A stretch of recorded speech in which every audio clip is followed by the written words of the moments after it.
Hi, this is Laura Watt-Classer from Hand in Hand for Lyme Disease.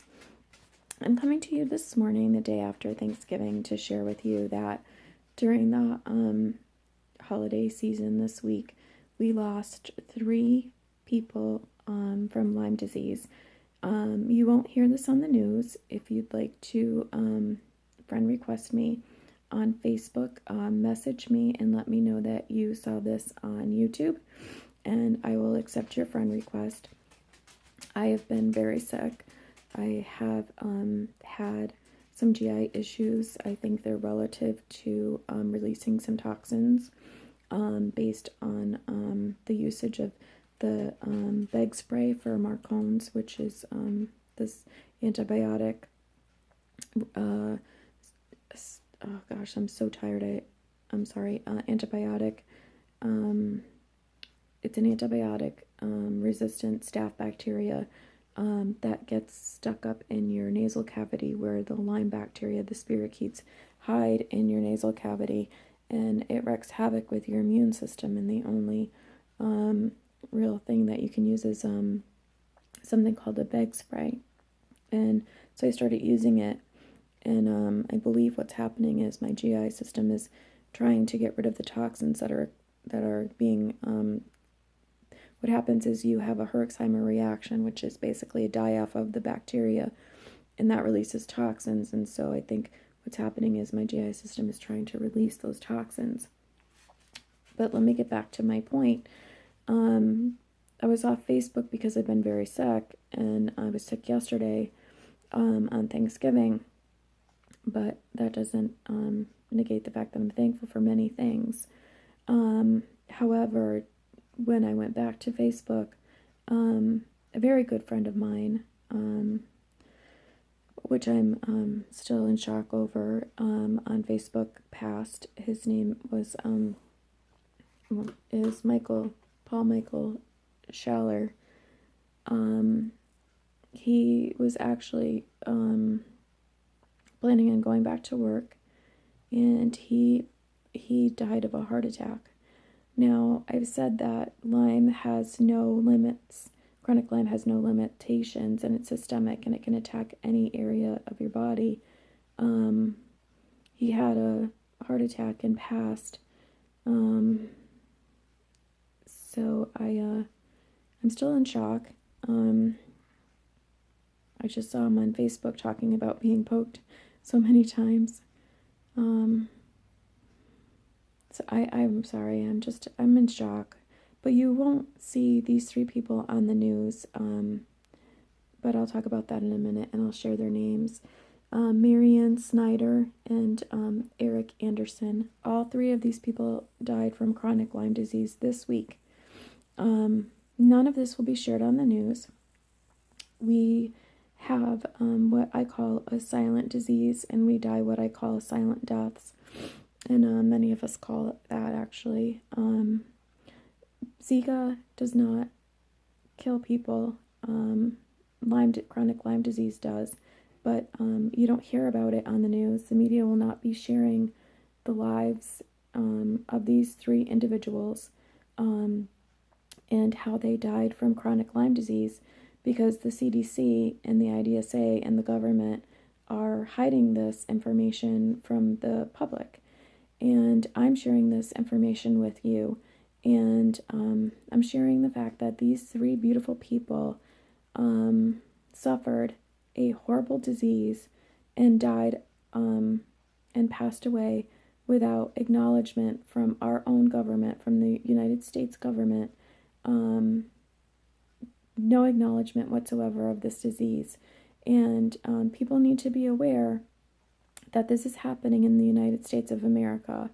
And Zika does not do anything in comparison that chronic Lyme disease does.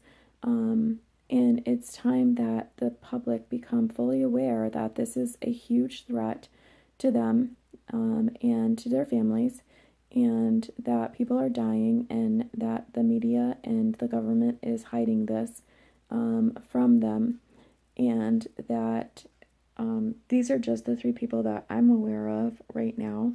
And that there could be more across the globe because this is a global pandemic, and that I'm not coming to you because this isn't, this is something that,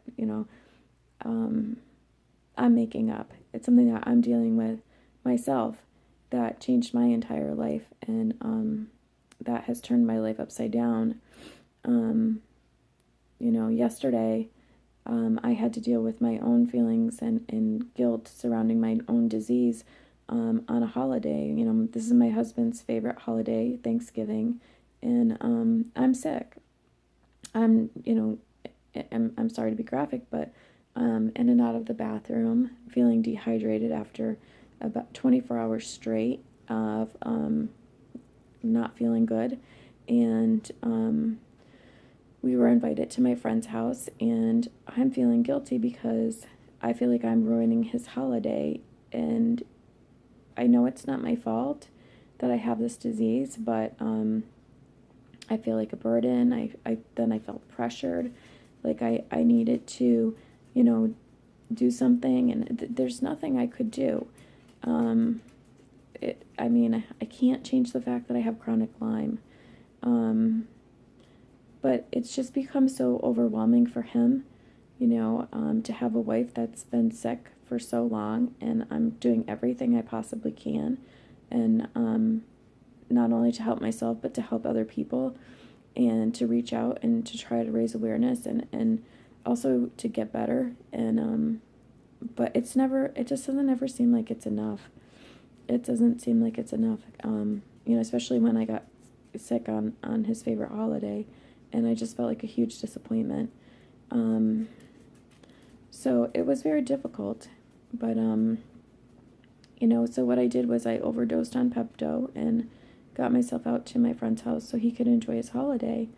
And I'm sure that wasn't the best choice, but I'm not sure. I know that wasn't the best choice, but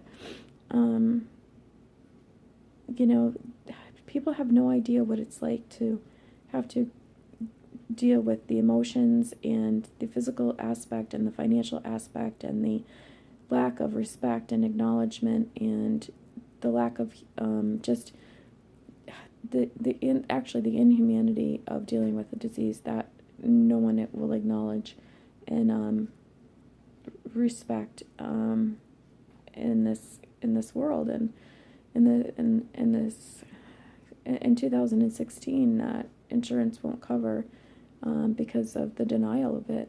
To see 3 people die in 1 week also puts in my mind my own mortality. And I don't mean to be selfish, but to just have a heart attack and he's ready to go back to work puts things into, totally, it just puts things into light and reminds me. I keep saying, you can say things and say, yes, it's systemic and it can attack anything at any time. But when a friend of yours, an actual friend, a person you talk to, a person that you know, dies and it happens to them, it puts things into a different perspective and it makes it very real. I